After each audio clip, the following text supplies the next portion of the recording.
নমস্কাৰ ছাৰ বাইদেউসকল, আপোনালোক সকলোৱে জ্ঞাত যে অসম চৰকাৰে ৰাজ্যৰ চৰকাৰী কৰ্মচাৰীসকলৰ কল্যাণৰ স্বাৰ্থত মুখ্যমন্ত্ৰী লোকসেৱক আৰোগ্য যোজনা নামৰ এখন চিকিৎসা আঁচনিৰ প্ৰৱৰ্তন কৰিছে আৰু ইতিমধ্যে ৰাজ্যৰ বৃহৎ সংখ্যক চৰকাৰী কৰ্মচাৰীয়ে এই আঁচনিখনত নিজৰ নিজৰ নাম পঞ্জীয়ন কৰিছে আৰু এই আঁচনিখনৰ সুবিধাও লাভ কৰি আছে। কিন্তু বৰ্তমান সময়লৈকে দেখা গৈছে যে ৰাজ্যৰ কিছু সংখ্যক চৰকাৰী শিক্ষক কৰ্মচাৰীয়ে নিজৰ নাম এই মুখ্যমন্ত্ৰী লোকসেৱক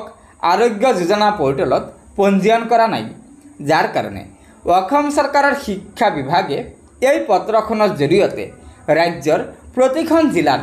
জিলা আয়ুক্তসকলক আৰু শিক্ষা বিষয়াসকলক নিৰ্দেশ দি কৈছে যে ৰাজ্যৰ প্ৰতিজন শিক্ষক কৰ্মচাৰীয়ে এই মুখ্যমন্ত্ৰী লোকসেৱক আৰোগ্য যোজনা পৰ্টেলত নিজৰ নাম পঞ্জীয়ন কৰিব লাগে, যাৰ বাবে ৰাজ্যৰ প্ৰতিজন চৰকাৰী কৰ্মচাৰীক এই বিষয়টো জনাই দিব লাগে, যাতে ৰাজ্যৰ প্ৰতিজন শিক্ষক কৰ্মচাৰীয়ে এই মুখ্যমন্ত্ৰী লোকসেৱক আৰোগ্য যোজনা নামৰ পৰ্টেলত নিজৰ নাম পঞ্জীয়ন কৰে আৰু ইয়াৰ সুবিধাসমূহ লাভ কৰে। গতিকে ছাৰ বাইদেউসকল, লগৰ বন্ধুবৰ্গক এই ভিডিঅ'টো শ্বেয়াৰ কৰি আজিৰ এই সুখবৰটো জনাই দিব